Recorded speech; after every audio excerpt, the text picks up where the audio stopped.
It's official. Israeli Foreign Minister Gideon Sa'ar just announced that Israel is following in the US's footsteps and withdrawing from the UN Human Rights Council. The reasons? Yeah, hold on, let me check. I know I had them written down somewhere. There they are.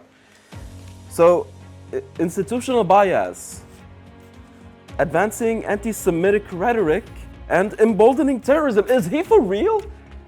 According to Sa'ar, the UNHRC traditionally protected serial human rights abusers as it demonizes the one democracy in the Middle East, Israel. But let's be real. What does demonizes the one democracy in the Middle East even mean when facts speak for themselves?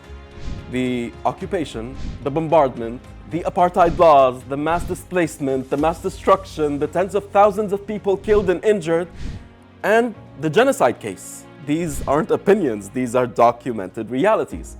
But sure, why would Israel want to stick around in a council that dares to hold it accountable?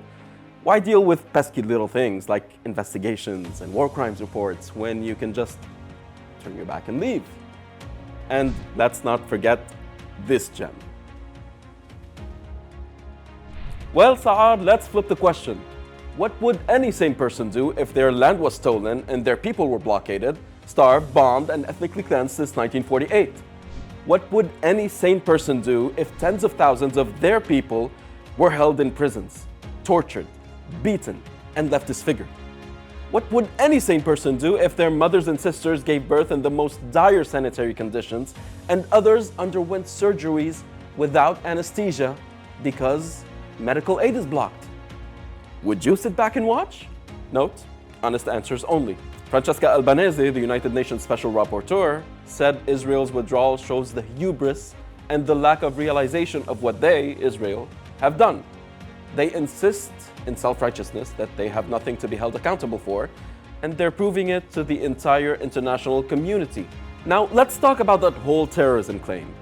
Sa'ar said the UNHRC is emboldening terrorists, yet Israel is the one arming illegal settlers, expanding settlements contrary to all laws, storming Al-Aqsa Mosque, executing children, and literally burning people alive. But sure, let's pretend the real problem is the council daring to investigate. Leaving doesn't change the facts. It doesn't erase Israeli war crimes against Palestinians since the 1948 Nakba, and it certainly doesn't erase history.